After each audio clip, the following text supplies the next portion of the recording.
Hi, everyone. David Aragona and Mike Beer here taking a look at one of the graded stakes events on Saturday at Saratoga. Race 11 is the Grade 2 Alfred G. Vanderbilt. This one carded at 6 furlongs for the older horses. And Mike, this is a race that used to be a Grade 1, was a Grade 1 right up until last season. The American Graded Stakes Committee downgraded it to a Grade 2 event. It had been a race that had drawn some pretty small fields, sometimes a standout heavy favorite. Well, maybe they should downgrade more races because as a Grade 2, this drew a pretty competitive, interesting race to handicap. Yeah, no doubt about it. I mean, listen, I guess if you're gonna, worry about what grade races are, it could affect the way you look at this race.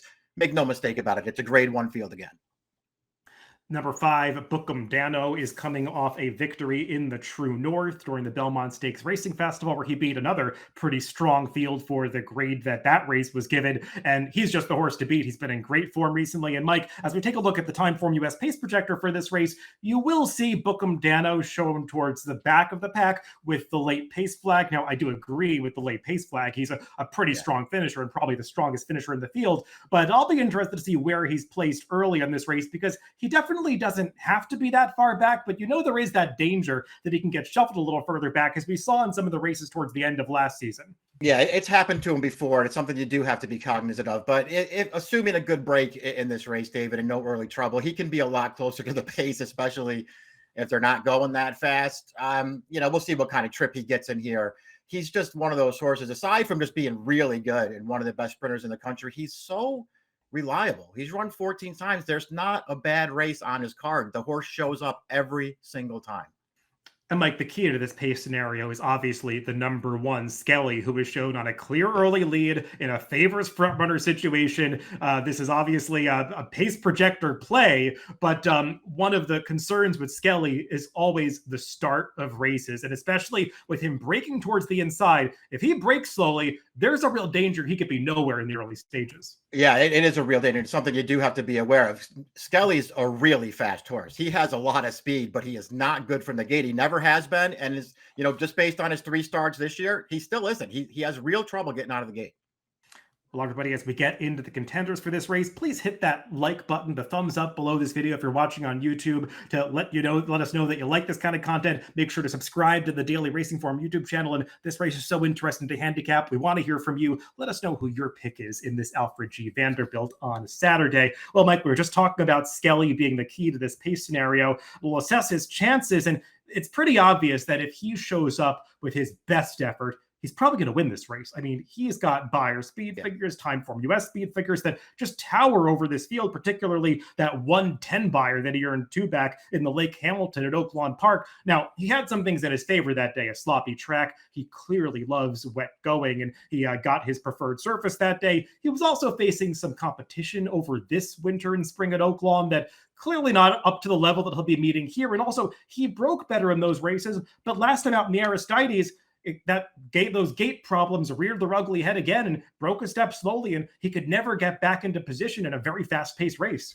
Yeah, he put himself in a real jackpot last time. The slow start hurt him. They went fast in front of him, and he just couldn't really make an impact. It was disappointing for sure. Listen, all your points are well taken. He's got a lot of speed. If he gets out of the gate and makes a clear early lead in here, he could be pretty tough to run down because he is a talented horse. He's a fast horse. The problem is, he's just never really done it at a top race. And I know this is only a Grade 2 now, but this is a top race. He's meeting some of the best sprinters in the country.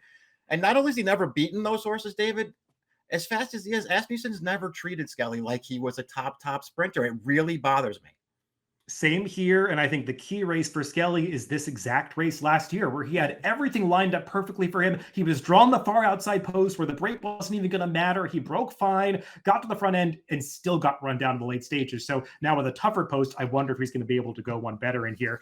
The number 2 is Full Moon Madness, and Mike, he just feels like a horse that might be a cut below some of the top players in here. We'll take a look at his most recent start in the Alapocus run at Delaware, where he got a pretty good trip, was stalking the pace early, tips out in mid-stretch, is able to wear down the leaders. Also in this race is Damon's Mound, who's staying on for 3rd in behind Full Moon Madness. This feels like it's the best we're going to see from Full Moon Madness at this stage of his career, Mike, and I don't know if it's quite good enough to win a race like this. I don't either. I'm a fan of this horse. I just don't think he's good enough to beat horses like this. He's pretty good. He ran fine in that race. That was a super slow pace for a 6 furlong race, and he overcame it to get the job done. I don't like him in races like this. Number 3, Damon's Mound might be the more interesting horse to take out of that race at Delaware last time because he's had trouble putting races together lately. You have to go all the way back to his 3-year-old season to just go 3 starts back in his past performances. That was 2023, and he was in very good form during that entire season, competed in some tough pace scenarios, and was always holding on well, battling to the end. Came back in the Bill Mott barn at the start of this season, was game off the layoff to win a Gulfstream, but then went back to the sidelines, then came off another 5-month layoff last time in that race at Delaware. And he broke slowly, Mike, sort of out of position every step of the way. He stayed on at the end. I won't be surprised if there's a step forward here. Me either. Listen, I thought he ran pretty well last time, just considering how slow they went in front of him and that he was still sort of last and on the inside of the top of the stretch. Their junior obviously didn't want to go wide with him into that slow pace. So he gave away some position to stay towards the inside. Whatever. He ran fine. He's second off the layoff now. And yeah, and he was a good 3-year-old sprinter too, David. I mean, he missed the entirety of 2024. He's just getting started now. I can see him moving forward in this race. I'm just not sure if it's going to be good enough to beat a field like this. The number 4, Mulligan, is a horse that just shows up every time, always runs a really strong race, doesn't win every race, but he's going to give a good account of himself as he did last time in the True North, where he was run down by Bookham Dano. We'll talk about that race a little bit more when we get to the winner. But Mike, he ran really well too back in the Churchill Downs, where that was a very competitive field for a Grade 1. Mulligan was off the layoff. He was battling every step of the way, 4 to 5 wide on the turn, was still in the hunt in mid-stretch. That was a big effort off the layoff. He's got sloppy tracks twice in a row. He handles sloppy tracks. He's never won over one. Getting back to fast going in a race where the pace looks a little bit murky. Maybe if Skelly doesn't break that sharply, Mulligan finds himself in a really advantageous spot. You can make the argument this is a good race for him. It's a very good race for him. I mean, he's very easy to make a case for, as you point out. He always shows up. He's got speed, and he'll probably put himself ahead of Bookham Dano again in this race because that's what he's been doing recently. And that alone just makes him really dangerous. His top race gives him a real chance in here. We also already know he likes Saratoga.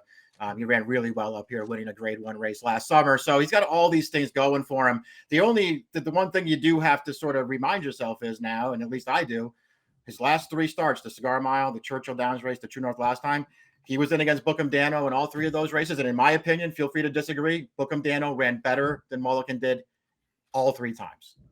I really don't disagree, Mike. And really, the only thing that's gotten Bookham Dano beaten a couple of those races are the trips. And as we move on to Bookham Dano, we'll take a look at the replay of that True North last time. And this is the day where the trip really worked out for Bookham Dano. He got into forward position, was always traveling well in behind the leaders. Mulligan was dueling with a horse on the front end who actually came back to win his next start. So give Mulligan some credit for the pace that he was setting. But I mean, he battles on in the late stages as he always does. And Bookham Dano was just a little bit better. He had a stronger finish. He forges past in the late stages, and going the 6.5 furlong distance, he asserted his superiority.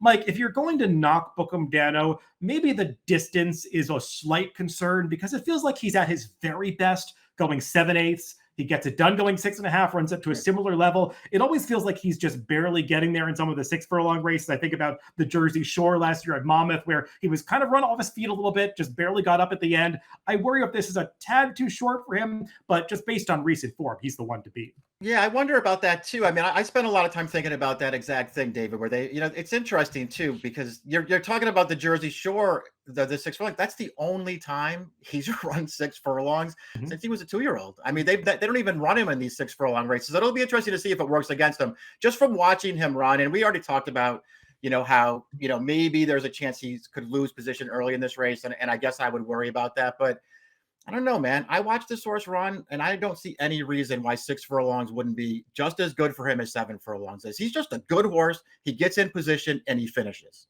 Yeah, and he's shown better tactical speed through his races so far during the 4-year-old campaign, which gives you some confidence about the trip he can pull in this race. The number 6 is Nash, and he's one of 2 in a row that we're going to talk about, Mike, that are coming off career, best performances in a while, let's say. That's not true for the next horse we'll get to, but Nash, it was a career best last time, earning a 108 buyer for that victory going this distance at Churchill Downs. But I mean, there are some reasons to pump the brakes on the enthusiasm for that effort a little bit, Mike, because it was a sloppy track. And also, when I watched the replay, I feel like the runner-up ran a better race than he did, because that horse was dueling through crazy fractions. Somehow was finding more at the end of that race to duel Nash all the way to the wire. So I don't want to give him too much credit. He is cross-entered in a race at Ellis. We'll see where he ultimately runs. Yeah, it'll be I kind of want him to run here because I think it gets bet off that last race, and I would just never take him against these horses.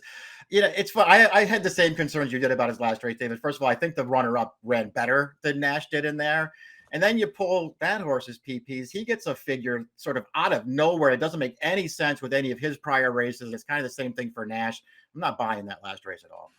Yeah, I will note, sometimes I look at the Timeform US speed figures to compare them to the buyers to see if they both have a very fast race. The Timeform US number is significantly lower than that one, and I think maybe Craig split out the sprints from the routes that day, getting a little bit into the weeds on speed figure making. The number 7, Baby Yoda, another horse who's coming out of a big triple-digit buyer performance when he won an allowance race at Aqueduct last time, and Mike, I mean, we get this from Baby Yoda every now and then. He's now a 7-year-old, and I think you go all the way back to 2021 when he earned that career top 114 buyer that you see in the lower third there, is still his top speed figure. You wonder where that kind of performance came back then. Feels like every season he puts forth an effort like this where he gets back into the form that we know he's capable of, but he rarely puts these top efforts back to back, and he's just a hard horse to trust to show up in this race. Yeah, exactly. You remind yourself that there's a race in there that would give him a real chance. And every once in a while, as you point out, he'll run one of those.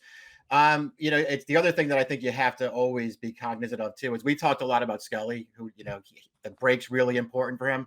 The break's really important for Baby Yoda, especially these days. It just feels like he really wants to be involved early, David. And he has troubles getting out of the gate sometimes too, and it really compromises him.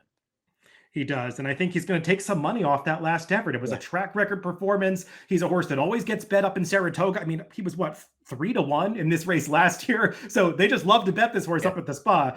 He could be another one that creates some value in other horses in here if you're against him. The number 8, Nakatomi, he was the beaten favorite in the True North last time, Mike, but fair to say that's a race you probably want to be forgiving of, because we're not going to show the replay of the start, but he was throwing his head around before the gate, was unsettled. It looked like he had finally maybe stuck his head straight looking forward. Then just as the starter sprung the latch, he threw his head up again, broke slowly, and he was just out of position every step of the way thereafter, could not make up the deficit against a field as good as the one he was facing that day. But we know this horse has prior efforts that make him very competitive against this field. He was the Vanderbilt winner last year. I thought he ran just fine over in Dubai this winter, so there's some evidence that he has held his form. And Mike, the observation I make about him is he runs his best races when he's not outrunning the early stages, when he can actually stay close to the early pace. And drawing outside, I'm not as concerned about the start for him.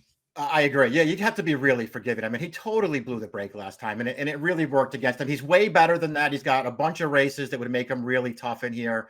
And you're right. If they can sort of get him, within range of this pace, he will finish at the end. I've always liked him, David. I know he doesn't win a lot, but I've always liked him. I know that he can beat horses like this. When he won this race last year, he just got a perfect ride from Gaffaleone. But, in that race, he only had one horse to beat. He just had to beat Skelly, and they made sure they were in a position to beat him. This race, if nothing else, the race came up way, way tougher this year. Let's go to picks for this Vanderbilt. Mike, where are you going to land?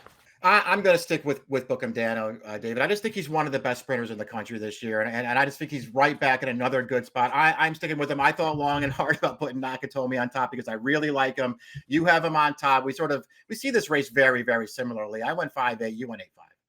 I really could have put my top 3 in any order, Mike. I respect Bookham Dano. I'm a little worried about the 6 furlongs. I think Mulliken is a really gritty horse, and he's got a big win coming to him. I just think Nakatomi is going to be the best price this time based on the poor effort last time, and he's going to get a better trip of this race from the outside post. So 8-5-4-3 for me and 5-8-4-3 for Mike in the Grade 2 Alfred G. Vanderbilt on Saturday at Saratoga. Good luck if you're playing the races this weekend.